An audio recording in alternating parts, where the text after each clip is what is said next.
to our 8th episode of Mindset Monday.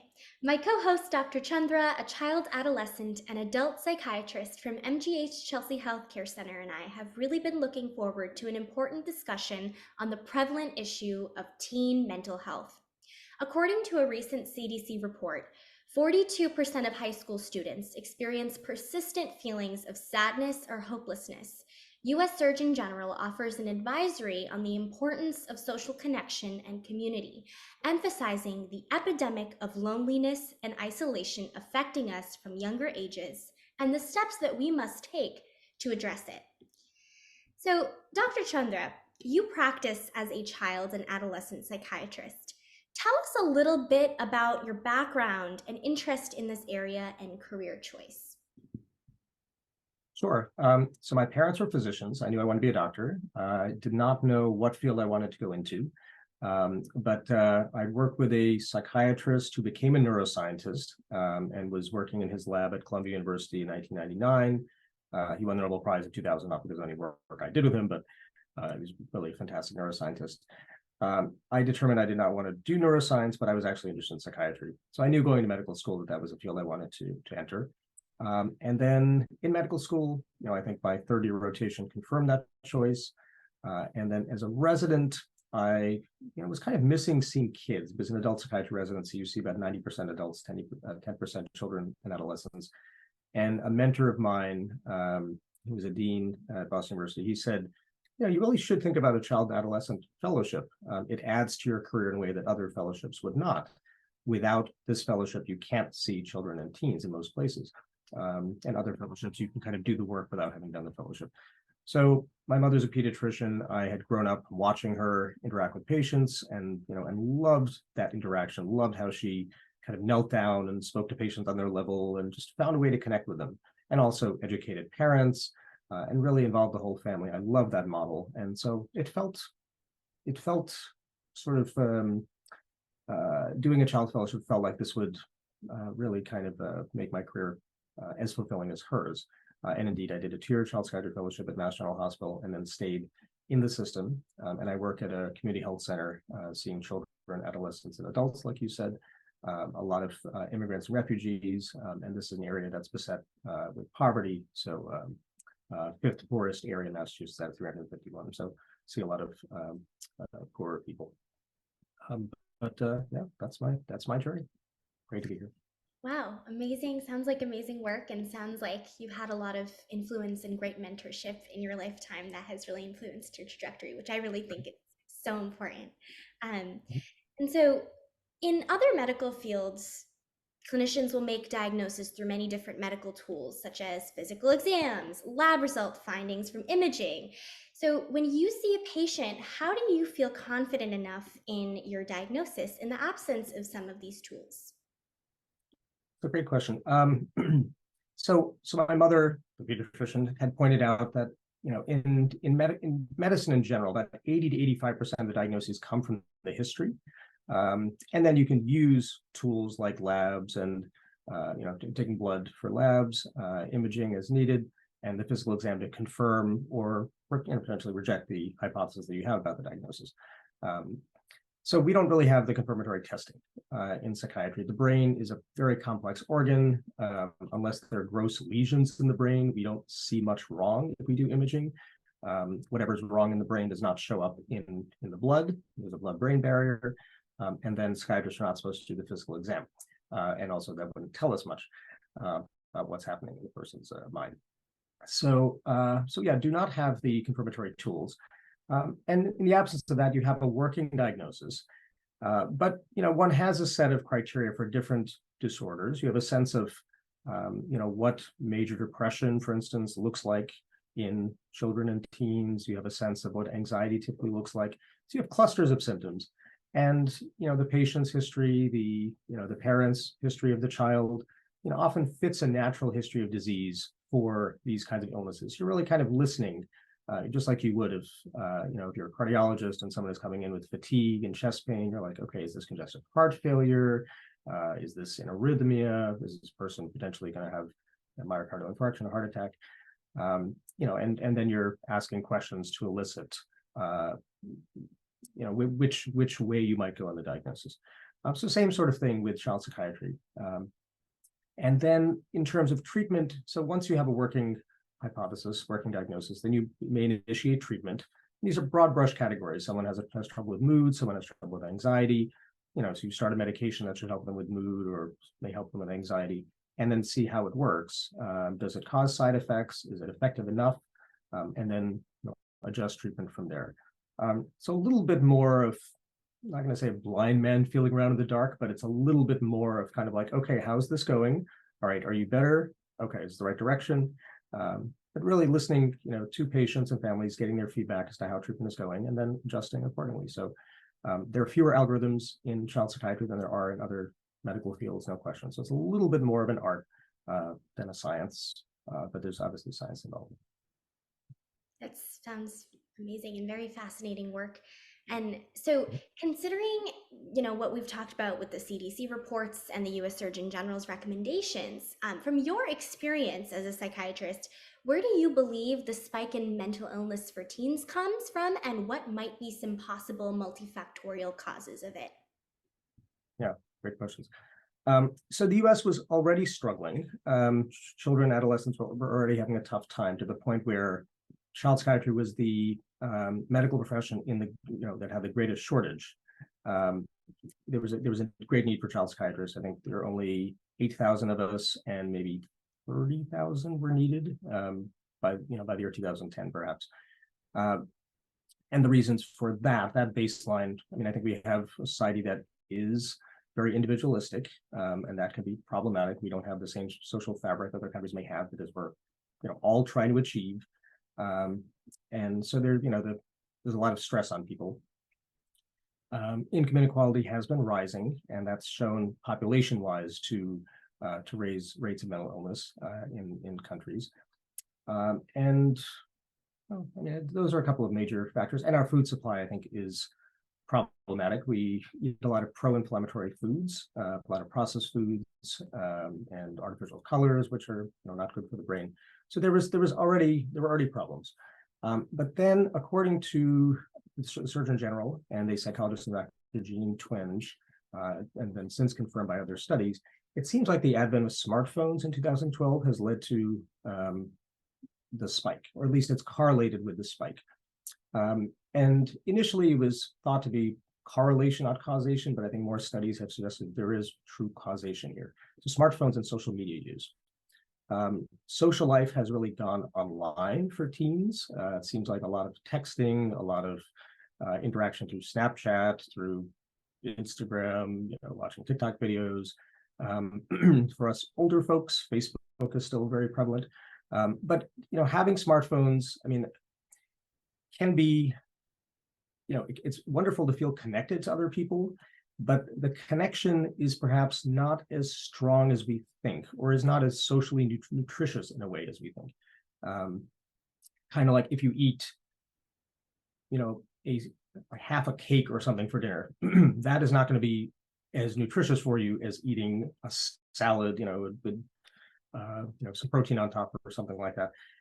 There are differences in quality of food, and likewise, there are differences in quality of social interaction.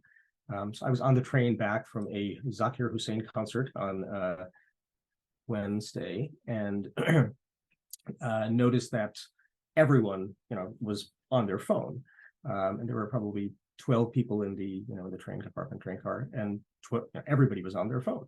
And my phone had died from taking too many videos. Otherwise, I would have been on my phone as well. But this is really, what we do. We gravitate towards our phones. Our phones are amazing.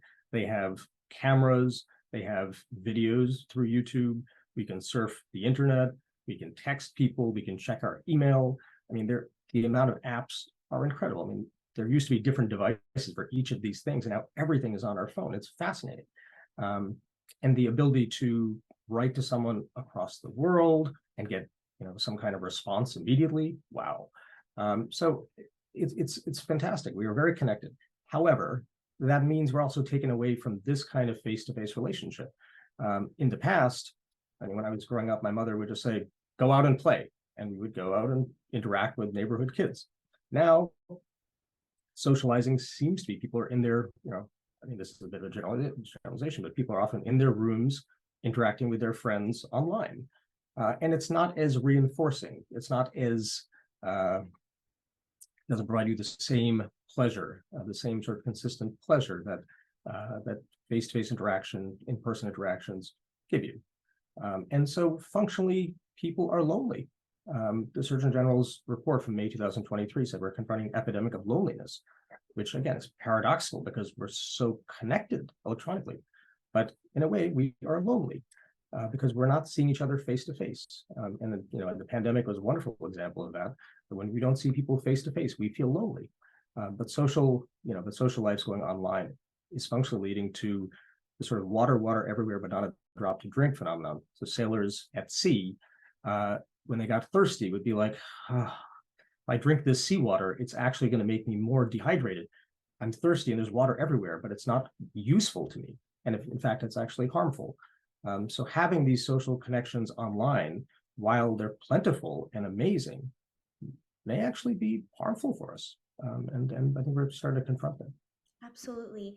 You bring up a lot of really great points. And, I think there is a cost to the convenience of having all of this now available at your fingertips, the connection to all of these people. And thinking about what during the pandemic, I really do think that having the technology and the social media allowed us to stay connected with people we love. So there's pros and cons to everything. But I think it's now, especially for people my age and for teens, growing up with not go outside and play, but just in your room, and again, a generalization, but in your room and just doing, texting your friends, video games, chatting, instead of having the richness of it, seeing, playing in person, and what you're learning socially from that is something important developmentally. And I find that even though now we feel more connected than ever before through advancements in technologies, it often actually makes me feel more alone and isolated. And it's really tiring to keep up with the online world and social media, because now we are just, open our phones and we have access to all these different, sources and things going on in the world, sad news, breaking news. And I found that the constant updates and hypersaturation of information, like, it's too much to process at once. And when it's on your phone in an accessible way, it's right there for you to see and take in. And people are often waking up and the first thing they're doing is already scrolling. And if that's the first thing you see, you're lacking that stillness and maybe connecting with your grandma and having breakfast instead of just staring at your phone and eating just in a rush. And I've also found that people my age will isolate themselves into the online world rather than leaning on the real in-person relationships when life gets hard or challenging and mental health takes a toll, because we don't want to. I often find we don't want to show people that we're struggling, and social media feels a lot like a showcase in some ways, that you're presenting yourself, you're creating an online identity. And I'm just wondering, like, why do you think this is? That why might people turn to that online social media, when things get tough, when they feel lonely or isolated, they'll actually go online rather than leaning on in person. And how does that? It's right there. Right. Because your phone is right there, your computer is right there. Right. And if we don't learn to reach out to people by phone, by calling them, I should say, we don't learn to meet people to talk about things that are important, then we're just in the habit of relating in this way. And, we can't get the strength of the help we need through these same means. I mean, in a sense, social media sometimes has caused our problems, but then we're relying on electronic means to try to fix them, seeking support and connection electronically. And it just doesn't have the same bite to it, doesn't have the same power. I have so I have some patients who I have treated and they're better, and now I just monitor them and send medications at intervals. And those parents and those kids are fine just talking over the phone. They're like, my life is good now, my symptoms are managed, so I don't feel the need to come in. The patients who really want to come in are the lonely ones, the ones who don't have much social support. And they say, it's not the same talking to you on the phone. It's not the same seeing you on video. I really want that in-person connection. And I, in turn, was struggling without in-person connections during the pandemic. Professionally, I I missed my patients. I missed my colleagues. It was not the same. I was getting very frustrated. And so last August, 2022, I went back in person, and I'm probably the psychiatrist that's in the office the most, because I love the in-person interactions. And again, most patients do not need them. The ones who are stable on medications, and sometimes, some people like to stay in their homes and like the call. They find it convenient. They have other things to do. So about 80% of my patients prefer phone calls, but a fair percentage do still want to come in at intervals, and that's wonderful. And actually, just to echo what you said about the accessibility of our phones, accessibility of social media, when people are having fun and they're putting it on Facebook, and you're like, oh, I'm sitting in my bed, and you went to a party last night. I didn't go to a party last night. So then there's the fear of missing out. There's there's sort of perceived social exclusion, and that can be good for mental health as well. So, Facebook is, for us older folks, Facebook, is almost a tool of envy. It creates envy.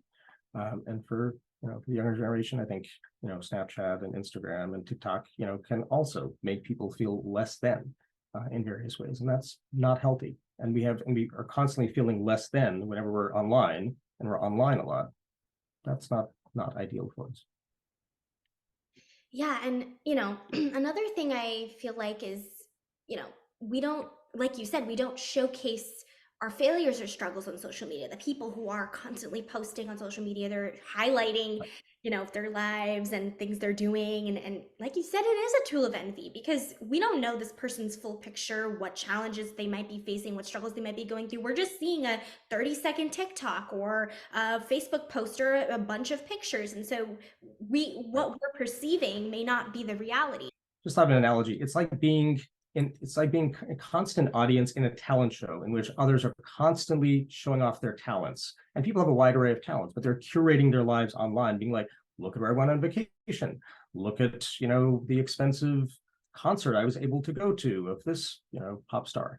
And you're like, oh, I don't have the money to do that. Or, I don't know if I can go on vacation like that. Or my body's not going to look like that. So they're showing off what they have, whether it's money or looks or, something else, or a beautiful family, or a home, and one may say, I don't have that. Am I not good enough? But being confronted with this array of talent, people's skill sets, people's lifestyles is challenging at times. And kind of considering this influence of the social media in our everyday life, and how it starts to feel more and more like merging into one, rather than having the separation of your social media identity and your real in-person identity.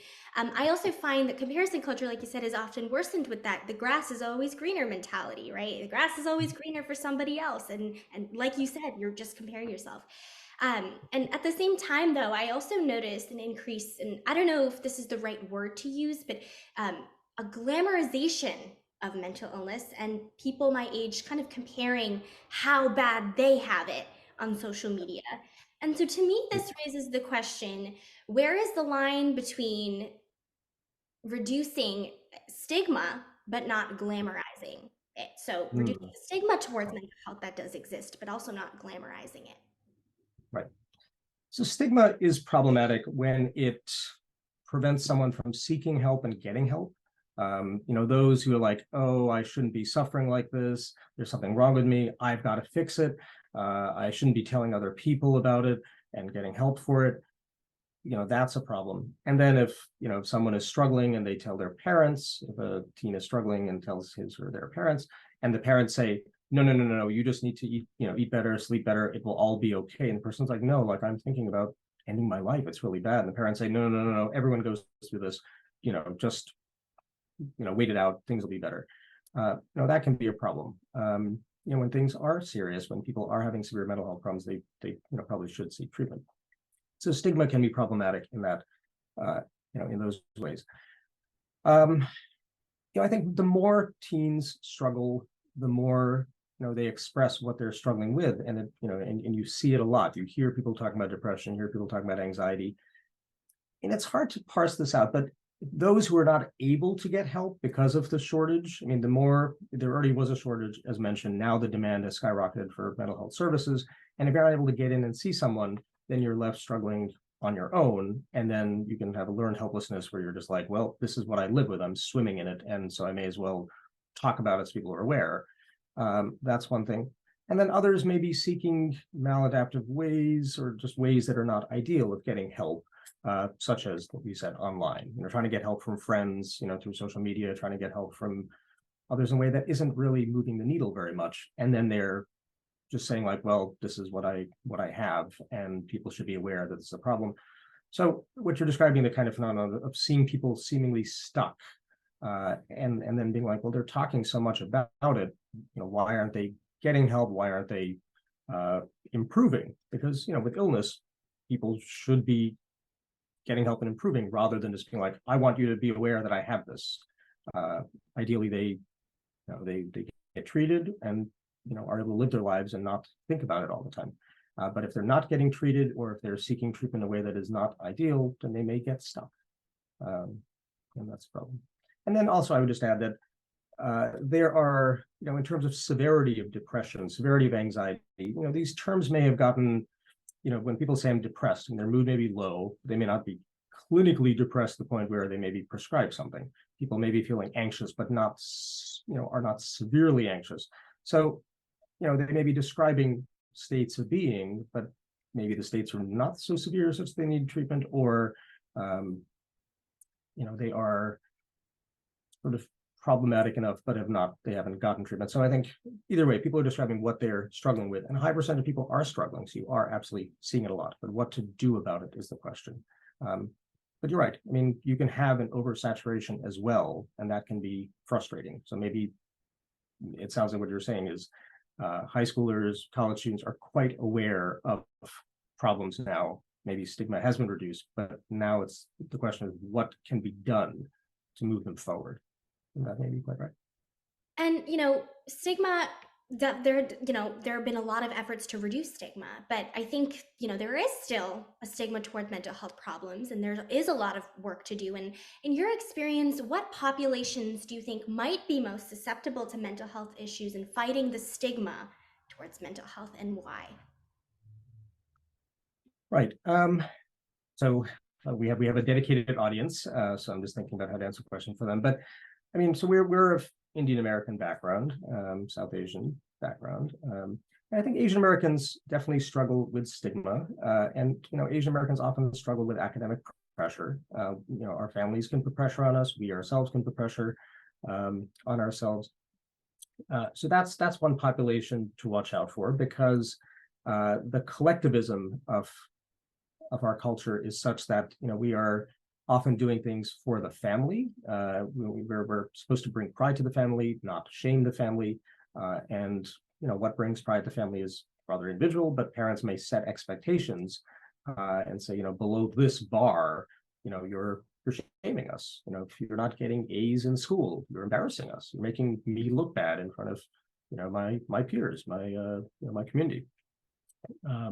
Also, parents may have a sense of what our talent level is and say you're not achieving to your expectations, to my expectations of your potential. You're not reaching your potential.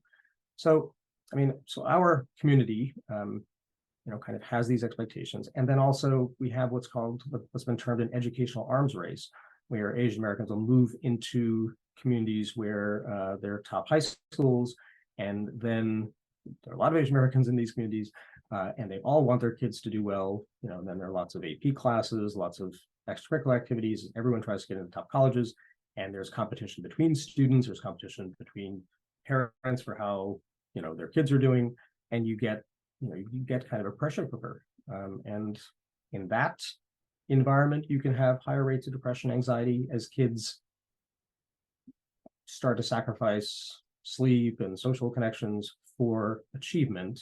And those who are not achieving may feel bad about themselves. Those who are achieving highly may feel the need to kind of do even more to impress. And maintaining that success is very tough from high school to college, because now you go to college and you were a big fish in a small pond perhaps in high school, and now you're a small fish in a big pond.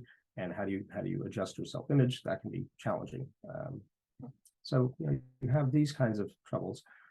In terms of other populations, I mean, this may or may not be relevant to our audience, but I mean, I see immigrants and refugees, and certainly refugees have struggled.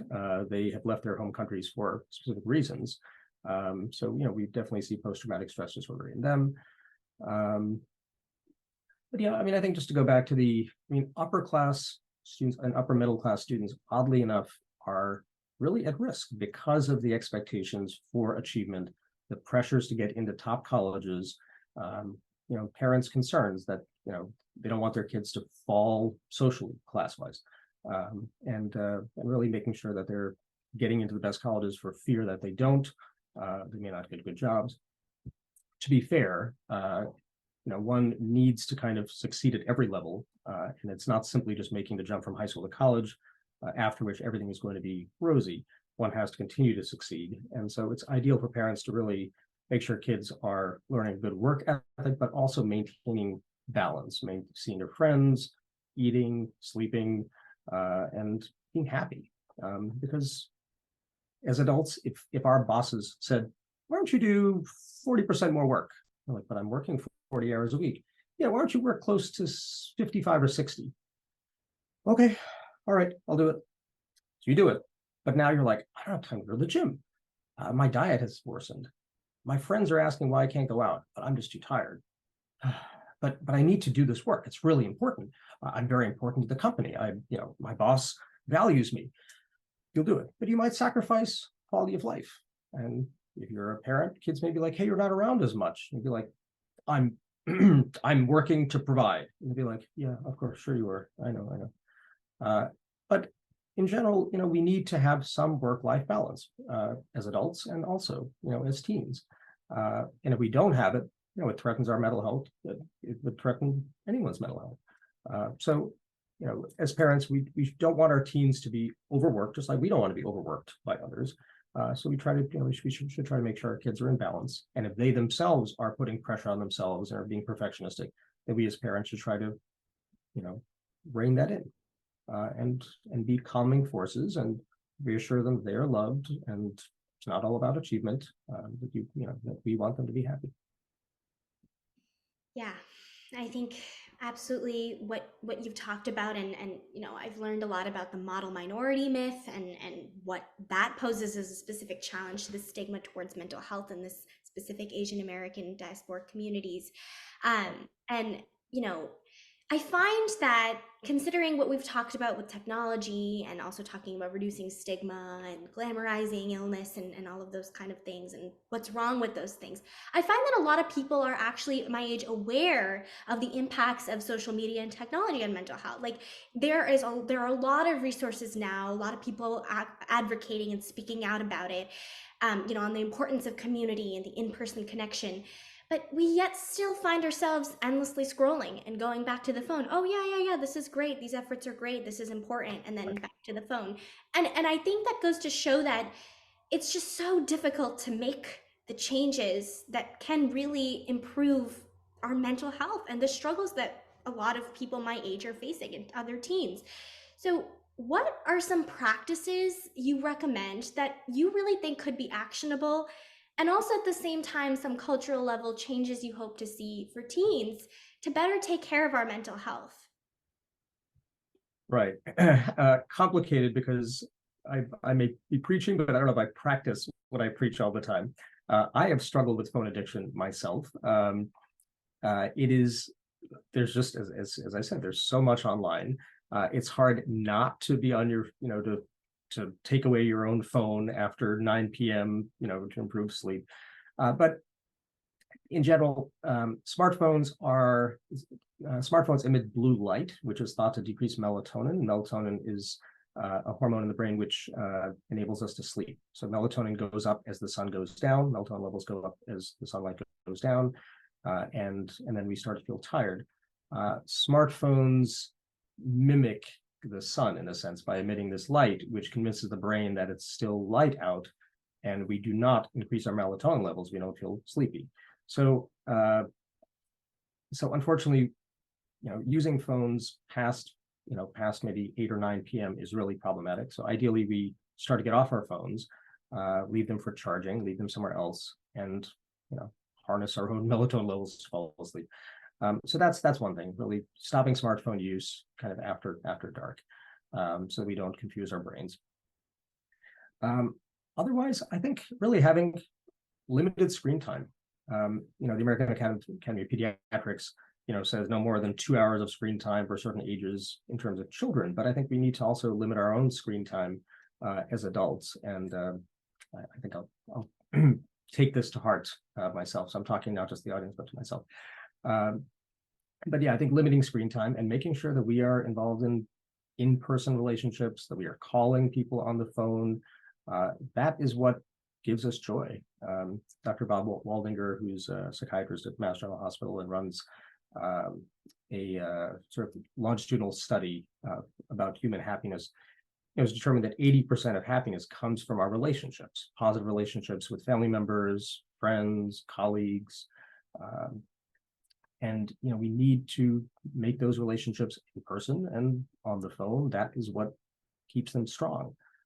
So I think really putting down one's phone and looking for loved ones in the eye, and sitting down to lunch and dinner with friends, that's what really matters. That's what I remember about my childhood and adolescence. Just spending time with loved ones in person, doing things with them. And now I think we've gotten secluded in our rooms, looking at our phones, doom scrolling through the news, looking at Instagram or TikTok or Facebook, comparing ourselves to others, and that's not good for us socially. So I think going back to in-person interactions would also be helpful. And then managing our stress level. If we are feeling overworked or burdened, are some of the things we're doing necessary? Do we have to do this much this quickly? I think you and I talked about, there's a book called American Mania by Dr. Peter Wybrow, and it's just sort of how America's going faster and faster and faster and faster, than more and more and more and more. We're very productive, but are we necessarily happier and content? We want to make sure our lives are full of meaningful activities, things that we really care about, and that we're doing them at a pace that's reasonable, so that we are not feeling stressed, because we're in control of our lives, and if we're allowing the stress, we should do better with that. I think so. Stress management. Absolutely. And are there any you are involved in a lot of activities outside of the work that you do. You're involved in theater and you like acting and things like that, things that bring you joy, that are separate from your work life and give you that separation of work and living and spending time with colleagues and family and friends. And so do you have any suggestions for people who might want to explore some of their more creative pursuits or artistic pursuits as a way of getting off the phone and having something that will take up your time, so you're, not feeling the temptations of going back to scrolling? So I think that is a hobby is essential. Yeah, we have our instincts. We just have to follow them. So often unplugging, going somewhere, enjoying nature, spending time with loved ones, just really getting away from the online world for a while, we will come back to ourselves. We'll remember what's important to us. And if we have neglected some hobby that we love, it'll probably come to us like, what? I haven't done this in a while. Why don't I do this? I really enjoy it. So I think when we get away from the hustle bustle, when we get out of the grind, when we separate ourselves, we're able to look, with some perspective at who we are, what we want, and our instincts remind us of what we enjoy. So we have to be able to get out of that, kind of get off the hamster wheel and get on the ground and look around and remind ourselves we're part of nature, we're part of a social community. And at one point we had passions and interests, and we've lost them. And how do you go back to them? One of the when I was at Boston University School of Medicine, as a first-year medical student, we had a white coat ceremony to invest us with the symbolic white coats before we became doctors. And at the ceremony, there was a speech given by Dr. Martin Samuels, who was a neurologist at Brigham and Women's. And he said, when I was in residency, I was feeling kind of burnt out, and I felt like something was missing. I was working a lot. And then I realized what was missing. And then he, at his lecture, and he was putting something together, and he brought out his clarinet and he started playing.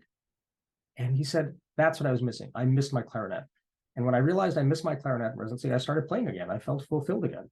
The things that we love, music, dance, acting, whatever it is that we love, nature walks. We need to make sure that we do these things. This keeps our life rich and nuanced. If we're just working, eating, sleeping, going on our phones, watching TV, it's not enough for us. We need more. And another thinking about hobbies, another personal goal of mine, especially this year, is to start getting back into reading for enjoyment. I feel like because of my phone, I have lost I used to love reading books when I was younger, and then I got my phone, and then all of a sudden it became, I have to read for school. I have to read this Yes, book. that's I right. want to read it. I have to take notes. I have to take a test on it. And it lost that interest in reading for passion and enjoyment. And this is a very common trend I see among my peers as well. And so, I do think reading more is actually a real actionable thing that can really boost your mental health. I find that after I read something really rich or something I'm interested in, I feel very satisfied, way more satisfied than I would seeing a bunch of different topics, 30 seconds on TikTok of, all these random videos. There is a time and place for that, of course there is, but I think I'm trying to start to it's really difficult because, like you said, it is addicting. It is very difficult to break from the pattern and the cycle.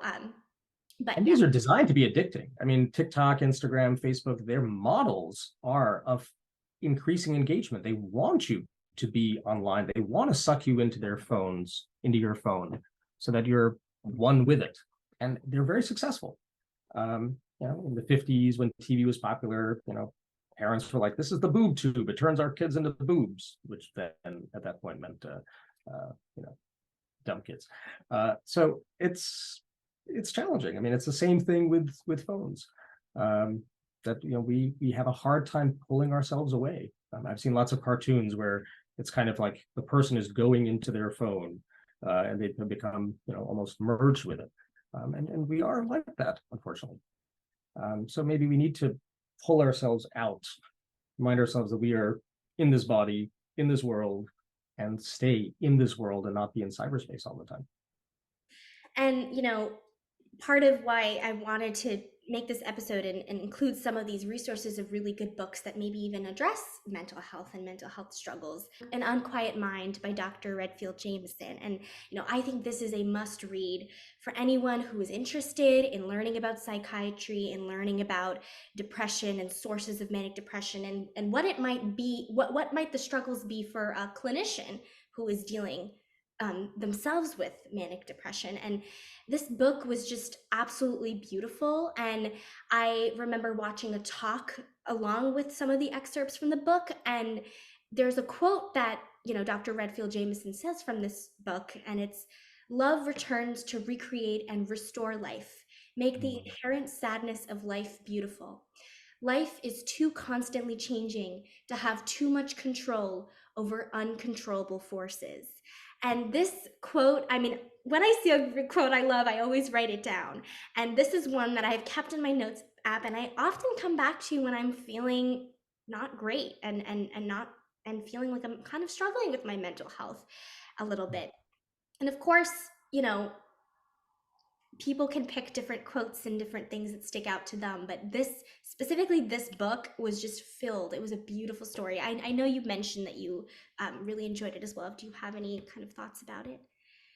I just wanted to echo what you said about, I mean, that quote is a lovely quote. I mean, love, in a sense, is the sap that kind of comes into the trees and leads the leaves to grow in the spring. I mean, it's the metaphorical equivalent of that for us. Human connection filled with love, the love we have for our family members, for our friends.